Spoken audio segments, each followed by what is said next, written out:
Linda, you've made it through to your first Grand Slam final. How are you feeling? I don't know how to feel really. It has been a great match. I stayed calm the whole time, which was the main goal for me. So I'm more or less satisfied. Hi Linda, congratulations. I was a bit surprised by your on-court interview when you said that you didn't watch tennis when you were young. So I was just wondering, how did you start tennis? Was it your parents who pushed you into this job? Yeah, it was my parents. They started to play just for fun. My mom has always been a big fan of tennis, but she never played it before. But when they started, I was kind of like running around the court and just trying to, do what my parents do. And it turned into a hobby, and it turned into this, I guess. So I've had a lot of hobbies, so I'm glad I picked tennis. Faisal? Hi Linda, congratulations. Can you go through some of your thoughts and emotions on the match point after you won? I couldn't really believe it, I guess. You always want to be in those moments, you always want to win these big matches, but when it actually happens, you don't know how to react or kind of realize it. But I always realize any success or any great matches or a good tournament after it's all done. So right now, I feel like I am already focusing on the final. So yeah, after the tournament. Charlie? Well done, Linda. I just wondered, how well you know Karolina, and if you can remember when you first met her, or watched some of her matches when you were a bit younger. Yeah, well, we have never really met before until a couple of years ago, as I came on tour. But she's a great player, great person especially. We got to know each other a lot during Olympics a couple of years ago. So we spent a lot of time together because we played doubles and almost got the medal. But I feel like that was the main week for us to kind of get to know each other. I didn't really know her well before, so yeah, this was the main event. Her when she got to the French Open final a few years ago and she played Iga. Yeah, I was watching it. I was obviously cheering for Karolina. I always like to see any fellow Czech players to have any success. Congratulations. Let's be back a few weeks back. After Roland Garros, before Berlin, did you feel that you have in you the results you are achieving since Berlin, with this title, with this run to the final? Did you feel something in the way you grew up in your game, in your attitude, that could lead you there? No. No, it always comes out of nowhere, I guess. You can really plan your success or good times. If I could do it, I would definitely be planning it on every Grand Slam. But after Roland Garros, I was very, let's say, mentally tired because the clay season was long for me. I've had a lot of good matches, a lot of great tournaments, but French Open was a disaster for me. So I kind of had to restart, reset, focus on just enjoying the time on court, and this is where it got me. So at this stage, I would say that it's not about the big things, it's about the small percentage. Linda, how would you explain this love affair that the Czech players have with Wimbledon? Going back to Martina Navratilova, who actually won as a US citizen, but a Czech, of course. Then Jana Novotná, Petra Kvitova, and all the others that have won this decade. Is there an explanation that you can find or tell us? I don't know. It's a tradition at this point, I guess, but I would say that we are all kind of brought up in the same way in Czechia in our game styles and our tennis, but in some ways we are very different. But we are very creative, I would say. So Grâce allows us to kind of use any side of tennis, if it's serve and volley back in the old days, if it's slices and volleys, in this new era. I would say that we are kind of we have all these sides that we can use that Grâce allows us, and it's showing. Carol? Lucinda, both Marta and Elise praised the way you were serving, the consistency of it, the efficiency. Have you tweaked anything on that shot, or is it just a matter of you finding your tempo on it?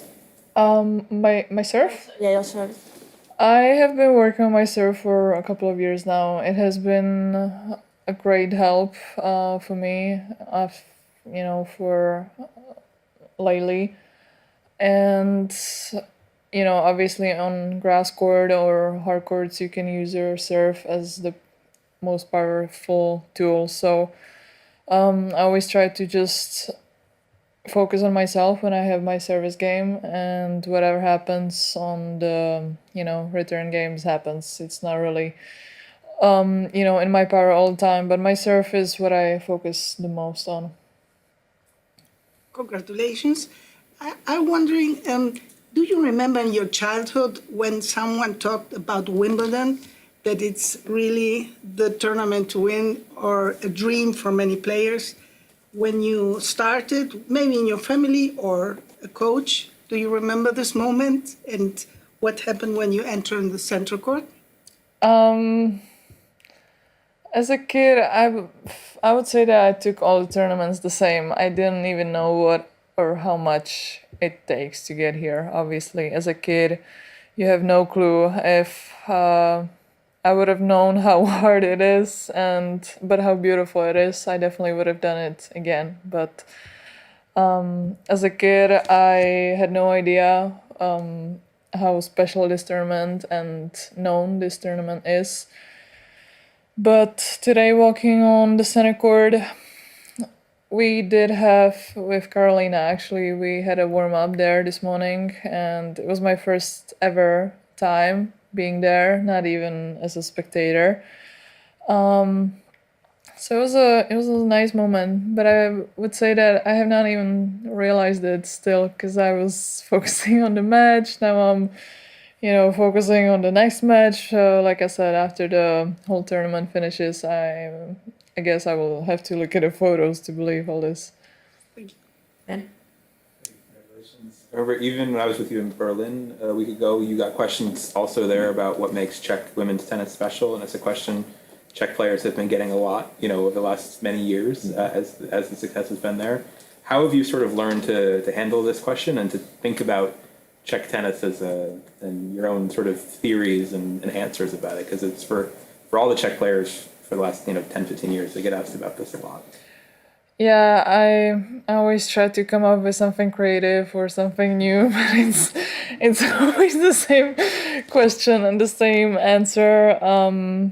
I don't know. We have so many tennis schools in Czech, even though we're such a small country. We have so many great coaches that have been working with, worldwide greatest players. I really don't know. If I knew, I guess all the other countries would have been doing the same thing. But I'm proud of our country for having all these, great champions. Money? Hey Linda, congrats. I'm curious, this is a bit random, but I'm curious about your relationship with your phone. I see on Instagram you sometimes give, your thoughts and opinions on things, so I'm curious how much you use your phone in general and social media, and how much you're using it during this tournament run. Are you using it less, or is it pretty normal and relaxed for you? I would say I'm using it very, very not much. Not so much. Very little, yes.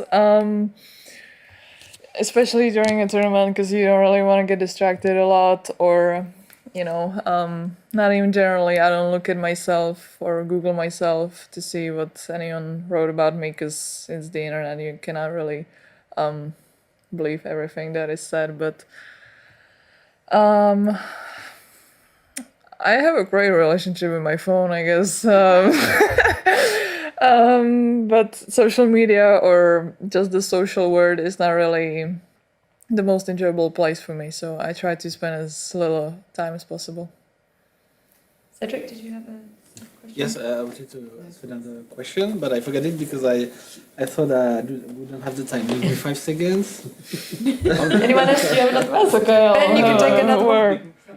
I can ask one if you want. While you're remembering. I've seen on your Instagram things quickly, you post sometimes about environmental issues. How did you get interested in that, and how important is that to you? And do you think being in this green field of grass makes you just happy? You think it's that? I'll bring grass with me to every tournament now. No, I have always been very interested about the environment. I grew up in a small village in a forest, basically, so I'm very much like a nature lover, I guess. Actually, like a little sneak peek, I want to do some volunteering with nature in the next months or years. So I have always been, very active during whatever crisis there might have been happening. But after I finish my career, I definitely want to do something environmentally related. Yes, I have it. Do you feel you play the tennis of your life at the moment, or maybe in the past you had the same game without the reward because you impressed a lot your latest 2 opponents? What's your feeling about it? I think I'm playing great tennis. It's always when I feel good and relaxed off court. It's probably when it shows the most on court. At this stage, like I said, everybody has the level. It's just the small percent that makes the biggest difference. So I feel like I'm using my game style on grass a lot, and it's paying off. Okay, we'll take one more English. Congratulations. Obviously, the 2 sets today, they were very similar in terms of the serves were being passed on until you kind of broke in the final game. It was very similar against your game against Madison Keys as well in that first set.